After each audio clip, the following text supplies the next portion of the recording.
Subscribe कीजिए ज्ञान okay channel को और गवर्नमेंट जॉब्स, गवर्नमेंट स्कीम और रिजल्ट से रिलेटेड अपडेट का नोटिफिकेशन पाएँ सबसे पहले और सबसे तेज। हेलो दोस्तों, स्वागत है आप सभी का हमारे चैनल ज्ञान ओके में। तो दोस्तों, जवाहर नवोदय विद्यालय में एडमिशन मिलने के बाद फ़ीस कितनी होती है, वहाँ का जो फ़ीस का प्रोसेस होता है, जो पढ़ाई होती है वो क्या फ्री में होती है या फिर उसके लिए आपको कुछ फ़ीस देनी पड़ती है, उसकी क्या फ़ीस लगती है, इस वीडियो में मैं आपको बताने वाला हूँ। पढ़ाई फ्री में होती है या फिर फ़ीस लगती है, ये सारी जानकारी मैं इस वीडियो में आपको बताऊँगा। और पूरी जानकारी जो है आपको इस वीडियो से ले लेनी है, पूरी वीडियो देख लेनी है। अब दोस्तों आपको बताता हूँ फ़ीस क्या लगती है, कितनी लगती है, इस बारे में दोस्तों पूरी जो जानकारी है। नवोदय विद्यालय में जो लड़कियों की शिक्षा होती है वो निःशुल्क होती है, यानी कि फ्री में होती है। लड़कियों की कोई भी फ़ीस नहीं लगती है, लेकिन इसकी भी कैटेगरी है, वो आगे इस वीडियो में आप जानेंगे। जो दूसरा जो पॉइंट है, कक्षा 6 से 8 तक की जो सभी जो क्लासें होती हैं उनके लिए फ़ीस माफ़ है, यानी कि उनकी पढ़ाई भी निःशुल्क है, उनको भी कुछ फ़ीस नहीं देनी है कक्षा 6 से कक्षा 8 तक के लिए। अब जो अगला जो है, SC ST वर्ग के जो छात्र हैं उनसे भी किसी प्रकार का शुल्क नहीं लिया जाता है। अब जब आप सोच रहे होंगे कि जब लड़कियों से फ़ीस नहीं ली जाती, कक्षा 6 से 8 तक फ़ीस नहीं ली जाती, SC ST वर्ग के छात्रों से फ़ीस नहीं ली जाती, तो फ़ीस किन से ली जाती है, आगे इस वीडियो में आप देखने वाले हैं। तो दोस्तों, जो BPL वर्ग के छात्र हैं उनसे भी फ़ीस नहीं ली जाती है, यानी कि जो ग्रामीण क्षेत्रों में जो BPL वर्ग के लोग हैं या जो गरीबी रेखा से जो नीचे हैं BPL वर्ग के, उनसे भी फ़ीस नहीं ली जाती नवोदय विद्यालय में। अब दोस्तों, जो फ़ीस ली जाती है वो कक्षा 9 से 12 तक के छात्रों को 600 रुपये प्रतिमाह फ़ीस देनी होती है। जो कक्षा 9 से 12 तक के जो छात्र हैं उनको फ़ीस देनी होती है 600 रुपये प्रतिमाह। लेकिन इनमें से भी जो है इसमें भी एक अलग नियम है। वो क्या नियम है कि केवल OBC और जनरल वर्ग के जो लड़के हैं वही केवल ये फ़ीस देंगे।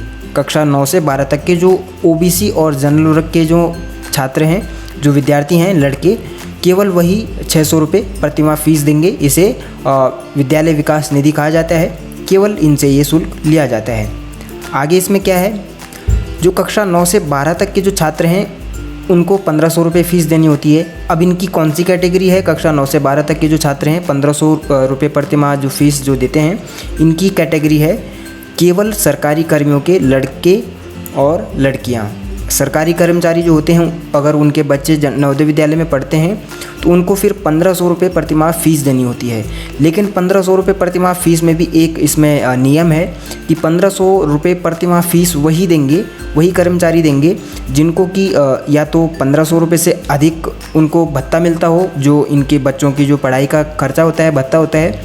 अगर इससे कम मिलता है जो भत्ता या जो विद्यालय विकास निधि है 600, इनमें से जो भी मतलब कम हो वो आपको देना होता है। तो ये दोस्तों कक्षा 9 से 12 तक के जो छात्र हैं उनकी फ़ीस का ये आपने देख लिया है। अब दोस्तों मैं आपको बता दूं कि ये जानकारी कहाँ से हमने ली है, ऑफिशियल साइट से ली है या फिर कहीं रेफरेंस से लिया है। तो ये आप देख सकते हैं, नवोदय विद्यालय की ऑफिशियल वेबसाइट है, नवोदय विद्यालय समिति की navodaya.gov.in ये वेबसाइट है। इस वेबसाइट पे आप आएंगी और यहाँ से नवोदय विद्यालय का नोटिफिकेशन कोई भी एक निकाल लेंगे। और नोटिफिकेशन में आप ये देख सकते हैं, ये 2021 के लिए जो है कक्षा 6 में प्रवेश के लिए ये नोटिफिकेशन नवोदय विद्यालय की तरफ से निकाला गया था। इसमें आप देख सकते हैं ये नवोदय विद्यालय का नोटिफिकेशन है और इसमें साफ साफ लिखा हुआ है केवल कक्षा 9 से 12 तक के विद्यार्थियों से 600 रुपये प्रतिमाह विद्यालय विकास निधि के माध्यम से लिया जाता है, केवल 600 रुपये। लेकिन परंतु इसमें लिखा हुआ है अनुसूचित जाति और अनुसूचित जनजाति के वर्ग के जो विद्यार्थी हैं, सभी बालिकाएँ हैं और वे विद्यार्थी जिनके अभिभावकों की आय गरीबी रेखा से नीचे यानी BPL है, उनको छूट दी गई है, यानी उनसे फ़ीस नहीं ली जाएगी।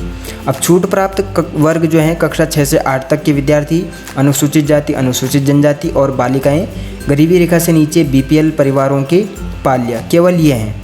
ठीक है।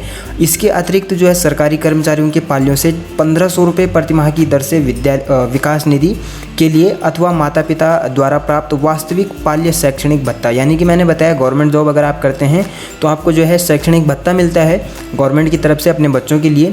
तो शैक्षणिक भत्ता या फिर जो विद्यालय विकास निधि जो है जो भी कम हो वो आपको फिर देनी होगी। तो ये इसमें दिया हुआ है। लेकिन दोस्तों आपको इसमें ये भी एक पॉइंट दिया गया है कि जो भत्ता अगर आपको 600 रुपये से कम मिलता है शैक्षणिक भत्ता, तो फिर आपको 600 रुपये देने ही होंगे, जो कि विद्यालय विकास निधि की तरफ से लिए जाएंगे प्रति माह।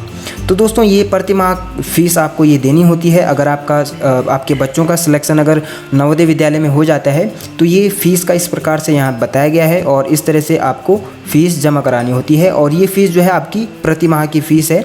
अगर आपके बच्चे का एडमिशन हो जाता है कक्षा 6 से 8 तक तो वैसे भी कोई फ़ीस नहीं है, लेकिन अगर 9 से 12 तक अगर आपका बच्चा पढ़ रहा है या कक्षा 9 में अगर इस साल एडमिशन लिया है तो फिर आपको 600 रुपये प्रति माह देना होगा। तो दोस्तों ये आपने देख लिया किस तरह से जवाहर नवोदय विद्यालय में फ़ीस ली जाती है। और इसी तरह जवाहर नवोदय विद्यालय से संबंधित किसी भी जानकारी के लिए आप हमें कमेंट बॉक्स में लिख सकते हैं। और ये वीडियो आपको कैसा लगा कमेंट करके ज़रूर बताएगा। और इसी तरह की जानकारी पाने के लिए आप हमारे साथ बने रहें। हमारे चैनल को लाइक शेयर और सब्सक्राइब करें और बेल आइकन को दबाना बिल्कुल ना भूलिएगा। तो दोस्तों मिलते हैं फिर इसी तरह की एक और नई जानकारी के साथ, तब तक के लिए धन्यवाद।